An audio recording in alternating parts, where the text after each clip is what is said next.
बना के अनार भोलेनाथ पगली छोड़ गईली।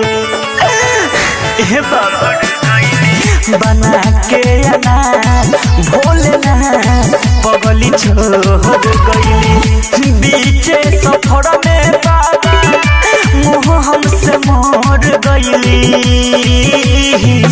बना के अनार भोलेनाथ पगली छोड़ गईली। बाबा बना के अनार भोलेनाथ पगली छोड़ गईली।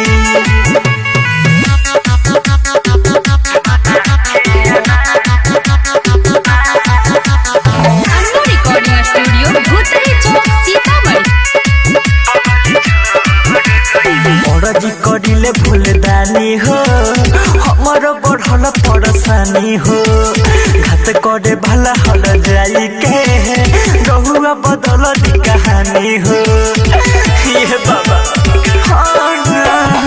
बड़जी करिले फूलदानी हो हमर बढ़ल परेशानी हो।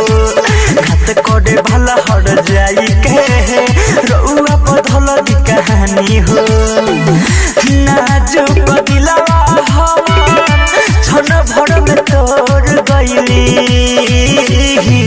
बना के अनार भोलेनाथ पगली छोड़ गईली। बाबा बना के अनार भोलेनाथ पगली छोड़ गईली।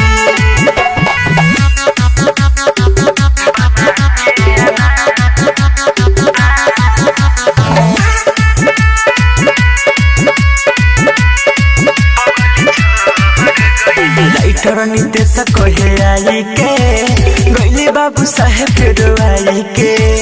पिया पर खास सुमन के ये बाबा छन में जिया छछनाई के। राइटर नितेश कहे आई के गईली बाबू साहेब रोआई के। पिया पर खास अनिल के ये बाबा छन में जिया छछनाई के।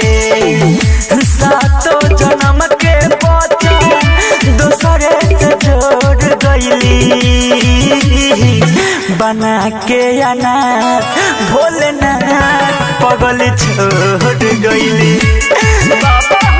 बना के अनार भोलेनाथ पगली छोड़ गईली। अन्नू रिकॉर्डिंग स्टूडियो भूतही चौक सीतामढ़ी।